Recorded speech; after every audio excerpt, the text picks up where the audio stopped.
It's time to take a look at what's happening around Wyoming for Wednesday, November 5th. Bringing you headlines from the Cowboy State Daily News Center, I'm Mac Watson. Brought to you by the University of Wyoming Center on Aging. Did you know that 1 in 3 Wyoming adults have pre-diabetes and most don't realize it? Are you tough enough to know your numbers? You can take the quiz at findoutwy.org.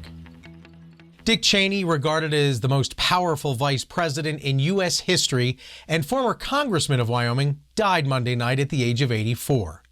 Cowboy State Daily's Claire McFarland reports that Dick Cheney's early life got off to a rocky start. He had a turnaround because he flunked out of Yale and he was a lineman for a power company in Wyoming. And then he ended up graduating University of Wyoming, University of Wisconsin, marrying his high school sweetheart, Lynn, and launching really a spectacular political career. The people that remembered him Tuesday remembered him as carrying strength and commanding respect. Cheney died at his home in Wilson, Wyoming, from complications of pneumonia and cardiac and vascular disease.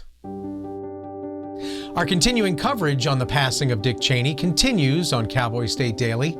The nation is remembering Dick Cheney as the serious, steely-eyed, no-nonsense former Secretary of Defense and Vice President who some dubbed a war hawk and others called Darth Vader.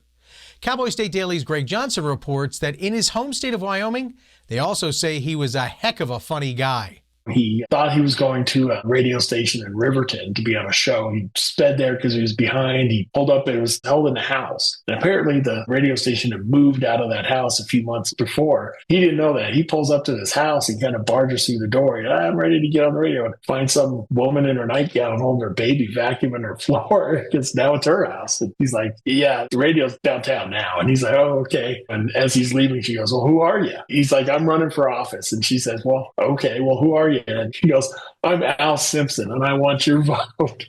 Richard Bruce Dick Cheney was on the Natrona County High School football team, senior class president, and married his high school sweetheart, Lynn.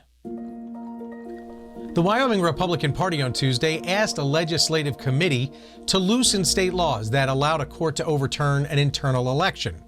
Cowboy State Daily's Claire McFarland reports that the committee agreed to one of the party's many suggested tweaks. The way it works is the electoral chain is not quite connected already, right? You vote for precinct committee men and women from your neighborhood, from your party at a state-run election. And then those go on to be voting members of the county party, who in turn can elect a state chair who's not necessarily from among them, can elect state delegates, and the state delegates are not necessarily from among them. But this would take it a step further and say that state chair or whoever can also vote. And so you're kind of expanding the voting power beyond the realm of people that were chosen at the ballot box.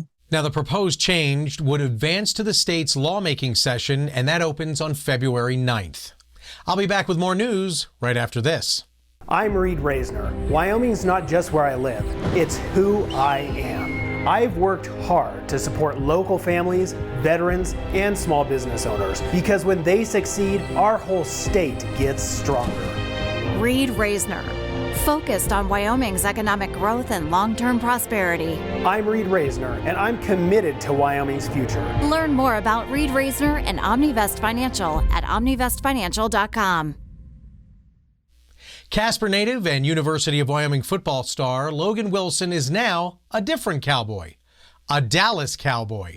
Cowboy State Daily's Justin George reports on the former Cincinnati Bengal going to Jerry's World in the DFW. He had played for 6 years at the Cincinnati Bengals, but was traded to the Dallas Cowboys right before the NFL trading deadline. So the hope is that he's going to get more playing time there. He was a starting linebacker with the Bengals and had seen sort of his role get diminished. Cowboys are trying to make a push for the playoffs, so they're hoping that Logan can help sort of firm up the tackling. Always a great ambassador for his home state, Thomas has partnered with Visit Casper to promote local tourism and share the Wyoming way of life with a national audience. A Wyoming legislative committee advanced a bill Tuesday to criminalize dropping off ballots for other people, with a few exceptions. Cowboy State Daily's Claire McFarland reports that supporters of the bill say it protects election integrity, while critics say, well, it could make felons out of well-meaning friends. It's a ban of ballot harvesting. They're nervous that someone's going to grab like 20 ballots from a nursing home, people that maybe didn't know what they were doing when they filled them out, and drop them all off at the county clerk's office and sway an election. Detractors of the bill are saying this isn't happening in Wyoming, and proponents are saying we only don't know whether it's happening because we don't have a law banning it. If the bill is signed into law, a person violating that law would be charged with a felony, punishable by up to 5 years in prison and $10,000 in fines.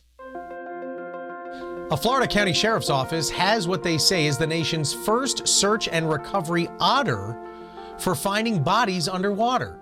Cowboy State Daily's Mark Hines reports that a Wyoming Sheriff's Office is not counting out the possibility of using a recovery otter. So I talked to some search and rescue folks here in Wyoming, particularly Sweetwater County, where they have jurisdiction over that big part of Flaming Gorge. So that's something they deal with, is from time to time, sadly, people who get lost in the Flaming Gorge Reservoir. And they said, we don't have any immediate plans to bring an otter on board. It's not something outside the realm of possibility. They could definitely recognize the utility of it. A Sweetwater County Sheriff's Office spokesperson tells Cowboy State Daily the department isn't going to adopt an otter and hire a trainer. But if there were an otter trainer in Wyoming, the sheriff's office might call and ask for help. And that's today's news. Get your free digital subscription to Wyoming's only statewide newspaper by hitting that daily newsletter button at cowboystatedaily.com. And you can watch this newscast every day by clicking subscribe on our YouTube channel or listen to us on your favorite podcast app. Thanks for watching. I'm Mac Watson for Cowboy State Daily.